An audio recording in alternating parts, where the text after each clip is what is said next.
కొబ్బరి తోటకి ఎరువులు పంపించారా అని బసవాని అడుగుతూ ఉంటుంది. పంపించాం అమ్మగారు. అలాగే వరి కోతలు కదా అవి చూసుకుంటున్నారా? అన్నీ చూసుకుంటున్నాం అమ్మగారు. సరేలే ఇక నువ్వు వెళ్ళు అని చెప్పేసి అనగానే బసవ వెళ్ళిపోతాడు. ఇంతలోపనే కొత్తగా వచ్చిన ఎస్ఐ ఝాన్సీ అక్కడికి వస్తూ ఉంటుంది. ఝాన్సీ అక్కడికి వచ్చి చెంచలమ్మ గారు ఉన్నారా? నేను కలవాలి అని చెప్పగానే ఉన్నారమ్మా లోన వెళ్ళండి అని చెప్పేసి అంటూ ఉంటారు. చెంచలమ్మ ఎవరి కొత్తగా వచ్చిన ఎస్ఐ అని చెప్పేసి చూస్తూ ఉంటుంది. ఝాన్సీ నమస్తే అండి, నేను కొత్తగా వచ్చిన ఎస్ఐని కూర్చోండి అని చెప్పేసి చెంచలమ్మ అయితే చెప్తూ ఉంటుంది. ఇంతలో ఎస్ఐ అక్కడికి వెళ్ళి కూర్చుంటాడు. ఎస్ఐని చూసిన రవిబాబు ఇక చాముండి అయితే గజగజ వణికిపోతూ ఉంటారు. రవిబాబు ముఖాన్ని కచ్చిప్ కట్టుకుంటూ ఉంటారు. కచ్చిప్ తీరా గాడిది అని చెప్పేసి చాముండి అంటుంటుంది. నాకు భయంగా ఉంది చాముండి, ఒకవేళ మనం కొట్టిన విషయం తెలిసి ఎస్ఐ గారు వచ్చారా అని చెప్పేసి అంటూ ఉండగానే వీరిద్దరు సరే ఫస్ట్ విందాము అక్కడ ఏం జరుగుతుందో, నువ్వు మొత్తుకోకు అని చెప్పేసి చాముండి రవిబాబుని తిడుతూ ఉంటుంది. ఇక కొత్తగా ఈ ఊరికి ఎస్ఐగా నేను వచ్చాను, పాత ఎస్ఐ వెళ్ళిపోయాడు. అవునా అంటే ఇక్కడికి ఎందుకు వచ్చారు అని చెప్పగానే మీ అబ్బాయి చనిపోయిన విషయం గురించి తెలుసుకోవడానికి వచ్చాను. ఆ వివరాలన్నీ ఇంతకుముందుకే చెప్పాను కదా అని చెప్పగానే నేను మీ కోడలతో మాట్లాడాలి, తన మీద కొన్ని డౌట్లున్నాయి, అవి తీర్చుకోవాలి, మీ కొడుకు చనిపోయినప్పుడు తనే కదా ఉంది అనగానే సరే అని చెప్పేసి అంటూ ఉంటుంది. ఈలోపే సింధూర్ అక్కడికి రావడంతో సింధూర ఝాన్సీ ఒకరినొకరు చూసుకుంటూ ఉంటారు. ఒకసారి ఇద్దరిని చూసి నవ్వుకుంటారు. ఝాన్సీ సింధూర అని చెప్పేసి అనగానే ఇద్దరు కౌగిలించుకుంటారు. నువ్వేంటే ఇక్కడ అని చెప్పేసి ఇద్దరు అడుగుతూ ఉంటారు.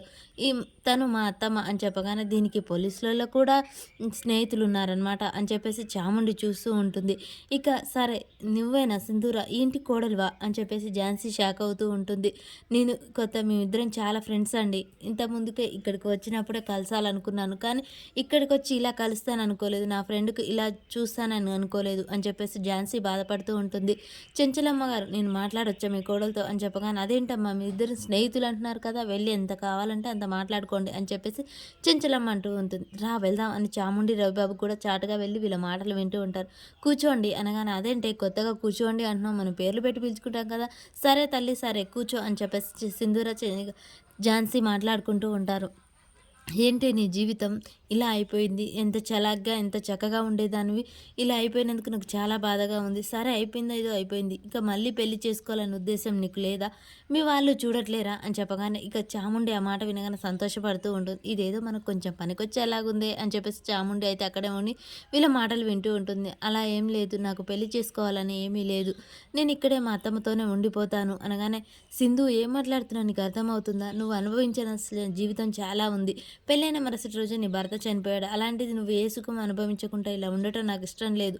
అయినా మీ పెద్దవాళ్ళు మీ అత్తమ్మ వాళ్ళు మాట్లాడట్లేరా, చేసుకోవాలి, నువ్వు ఎప్పటికైనా పెళ్లి చేసుకోవాలి, నీ జీవితం నువ్వు అనుభవించాలి అని చెప్పేసి అయితే సింధూరకు ఝాన్సీ అర్థమయ్యే విధంగా చెప్తూ ఉంటుంది. ఇక చెంచలమ్మ అయితే సింధూరాన్ని పిలిచి ఒక తాంబూలం ప్లేటు పూలు పండ్లు దక్షిణగా తీసుకొచ్చి తనకిస్తుంది. ఏంటత్తమ్మా ఇది అని చెప్పేసి అనగానే చూడు ఏంటో అని చెప్పేసి చేతిలో పెట్టి గురుదక్షిణ అని చెప్తూ ఉంటుంది. అదేంటి నాకు గురుదక్షిణ నాకెందుకు ఇస్తున్నావు అత్తమ్మ అని చెప్పగానే నా చేతులు పట్టుకొని ఓనమాలు నేర్పించింది నువ్వే కదా, అందుకనే నీకే ఇది గురుదక్షిణ ఇస్తున్నాను, ఇక నువ్వు నా గురువు, నాకు పాఠాలు చెప్పవలసింది నువ్వే, నాకు చదువు నేర్పాల్సింది నువ్వే అని చెంచలమ్మ సింధూర చేతులు అయితే గురుదక్షిణ పెడుతూ ఉంటుంది.